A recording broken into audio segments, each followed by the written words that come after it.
Okay guys, so a lot of people have been asking how to clean the burners on their fryers. So I'm going to make this little video and show you guys exactly how it's done. Now these are a couple of older Pitco fryers that I'm going to be working on today. So all you do is on these ones, you open the doors, and up underneath here, there's a screw here and a screw here, and this entire faceplate and the door come off. And then behind this, there is another heat shield that all it does is it sits here like that. You slide it up and pop it off, and then that covers the burners. Now you can see this is a 4-burner 122 BTU fryer. So we've got 2 burners there, and we've got 2 burners there. There's that extra plate that I said that you have to move.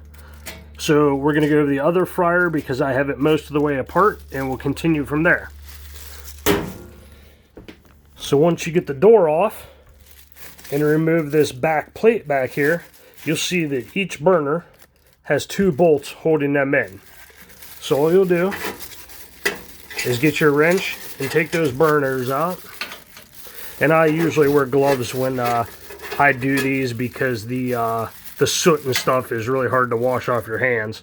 So, and in this case, on top of the other, the bolts that hold the burners down, right down here, there's a little tiny set screw on each one of these fryers. So you have to get a little wrench and just loosen that up enough that you can wiggle these around.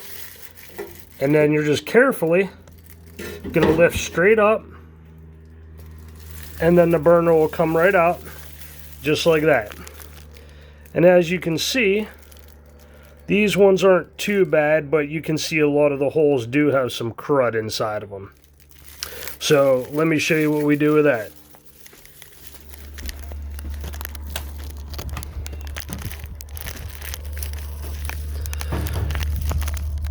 Alright, so what I like to do is I find a wood drill bit. They're softer than the steel ones, and you want to find one that is the exact same size as the holes you're working with. And as you can see, I've cleaned out a couple of the holes here, but yet if you look real close, you can still see crud and stuff in a lot of these, and that's that soot buildup you get.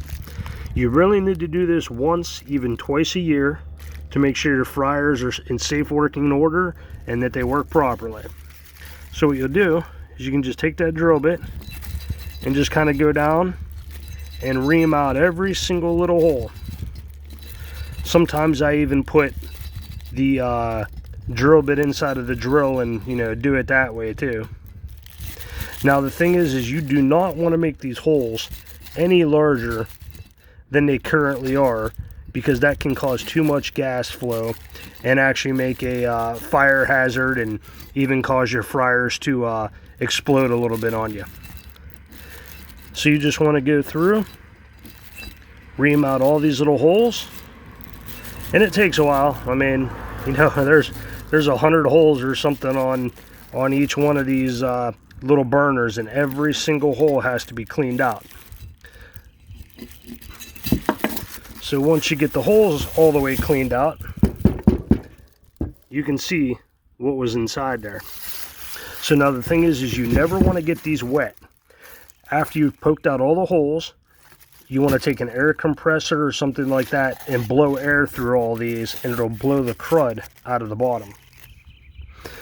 So never get them wet, because they are cast iron. They will rust up on you.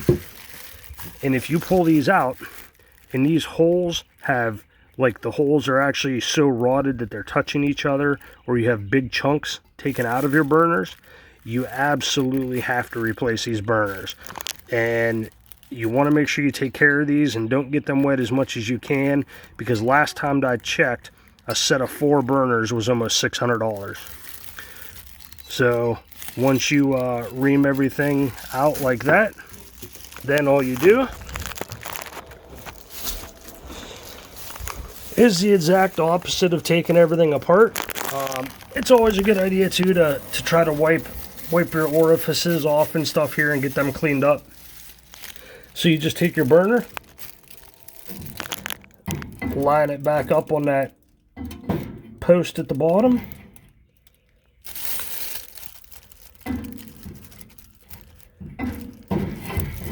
set it down, and then you just put all your bolts back in and continue to put everything back together. And that is all there is to cleaning these burners, and you know, to make sure your fryers stay up and running good. So any questions or anything, different brands of fryers are going to come apart differently. Some burners, you know, there might only be 2 burners, 3 burners, but this is just a good, you know, generalization of how to do it. And anybody who hasn't seen them, these splash guards work absolutely amazing. A nice set of fryer covers to keep your oil in check where you're driving down the road. You don't have to worry about them splattering out or anything. So, all right, thanks a lot, guys. Have a great day.